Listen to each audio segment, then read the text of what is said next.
Hello world, Dano here, stacking paper. As always, back from the dead for all 5 of you that were curious / worried.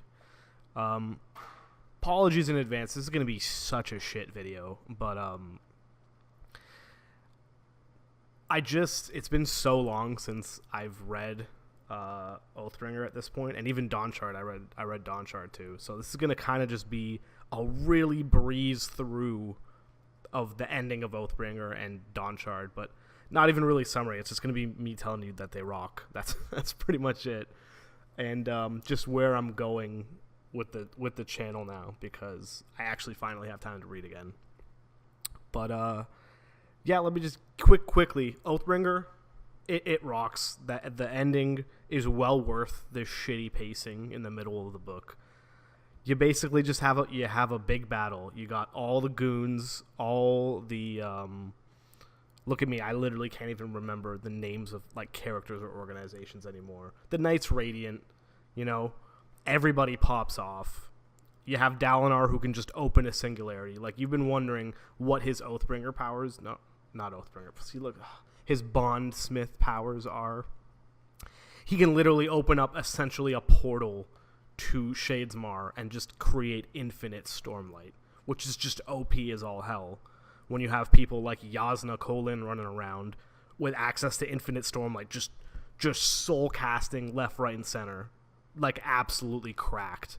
You got Saveth, my absolute goat, getting the chance to just kind of redeem himself. Just him and like the best sword ever, for those who have read Warbreaker, the best sword ever. Just one-tapping Thunderclasts. You have Odin, like the ghosts of Christmas nightmares past, floating around the battlefield talking shit, and Dalinar just giving it right back to him. It's amazing. Like, everybody pops off, and it's so sick. And then at the same time, you have the other side of the squad who are kind of trapped in Shadesmar, fighting fused in Shadesmar until they can kind of escape through the other side to get into the battle. And yeah, it's actually incredible. It's amazing. Every character shines. You have amazing multi-POV chapters of people flashing around the battlefield. It is really everything a Sanderlanche should be. And yeah, he just totally landed it. Absolutely read the book. I'm gonna give it a it's so hard for me to give a rating because it's been so long, but like it's like an 8.5. I think Words of Radiance is a little bit better, but I think the ending of Oathbringer, it's the best ending of a Stormlight book so far. It's just like the middle pacing can get a little sketchy, but damn, it really does come together, and it's sick. I did start reading Rhythm of War, and then that's when I just got super busy and I stopped. So I'm just gonna reset on that. I'll get back to that. I'm gonna probably take a bit of a Brandon break. I'm getting ahead of myself. Sorry. Dawnshard, read it right after. Probably the best short story outside of Emperor's Soul that he's written. It's opposite of Oathbringer. It's amazingly paced. It gets right to the point. You got like a little pirate ship adventure. You got Rissyn, you got Lopin, the best of Kaladin squad, like literally the most likable character. You got Rock's daughter. You got a member of the Ardentia. I forget her name. I don't even remember if she's out in the main story.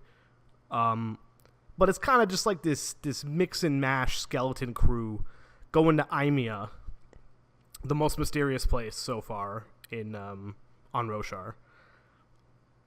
We've met Imeans very briefly, once with Rissyn's interlude in Words of Radiance. That guy that's blue and covered in tattoos, he's Imean. But then we've also seen little pieces of them other places. They're basically these like insect people, kind of hive mind. And they're very, very fucking old. I think they came to Roshar as aliens. I think they've actually been around for a long time, and like one of the characters mentioned like the word Cosmere, which means they have some knowledge of the outer universe.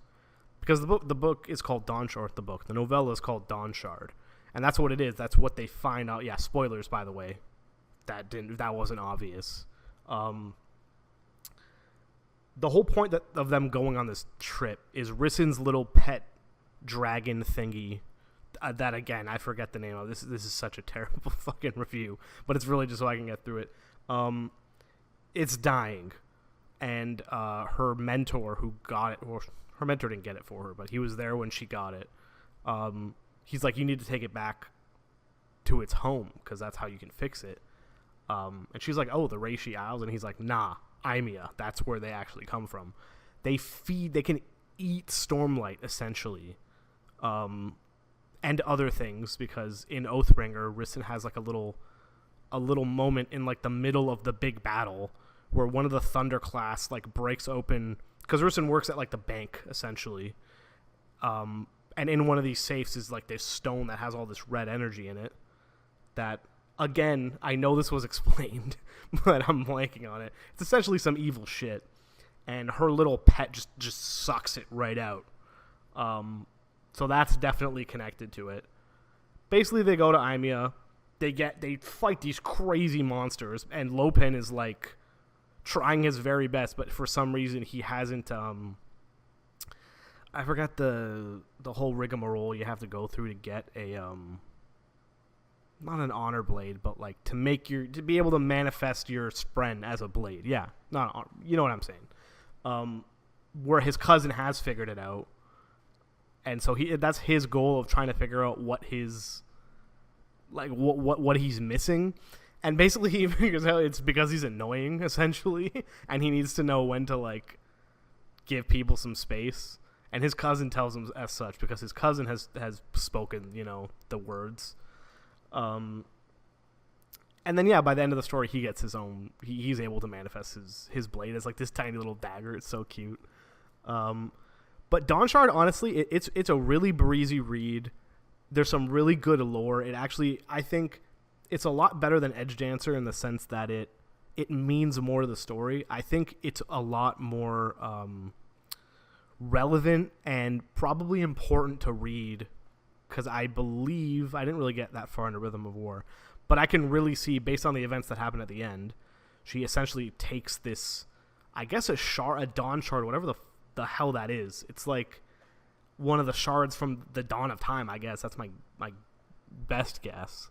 And it's like in her head now. And again, like, this is so bad. I forget the implications of that, but I know it's fucking important. So definitely read that one. Dawnshard's a solid 9. Like, I think everything about that novella was just really good. It's funny, it's quick. It has way more impactful events for being like such a simple story. Just tight, super solid. And then that's it. Wow, in 8 minutes I just blitzed through Oathbringer and Dawnshard. I know that's like so pathetic, because like I'm not really giving these stories their due, because it's just like it's been too long since I've read them. I can't even give you details, but at some point in the future, when I eventually do a reread of Stormlight, I'm assuming whenever he gets around to writing the next arc of 5 books, that's when I'll reread the whole thing. I mean, I still need to read Rhythm of War, Wind and Truth, so that'll probably come, I want to say later in the year, because as of right now, I kind of want to hard pivot back to science fiction, which is a little bit more of my forte, like what I really enjoy, especially older science fiction, golden age stuff that really I don't see many people on BookTube really covering, like from the 40s, 50s, even like some of the early 60s stuff. Right now I'm reading More Than Human by Theodore Sturgeon, so that'll be the next review. And then after that I'll probably move into some like quicker short sci-fi novels, maybe a post-apocalyptic novel, maybe Earth Abides, because I mean there's a show about it, so I should probably read the book first. And then I promised myself that I was going to do some Michael Moorcock this year. I never really got into Elric, so I have some of those omnibuses that I'm going to get through. And yeah, I'm actually going to, now that I really have the time to push through with this, It's going to be a big sci-fi and sword and sorcery spring and summer. How is that for alliteration? But yeah, this is pretty much just like this has been a quick update video. Look at this, like 10 minutes. I'm pretty much done everything I need to say. The next videos will actually be more in depth into what I'm reading because it's relevant, like in the moment. I apologize for doing such a shit overview of what I consider some actually amazing books, but it's just been too long, and I just felt the need to give a bit of an update. But yeah, that's pretty much it. Read Oathbringer, read Dawnshard. They both fucking rock. And yeah, I'll see ya in the next video. All 4 of you. Look, the number's going down by the second. Peace.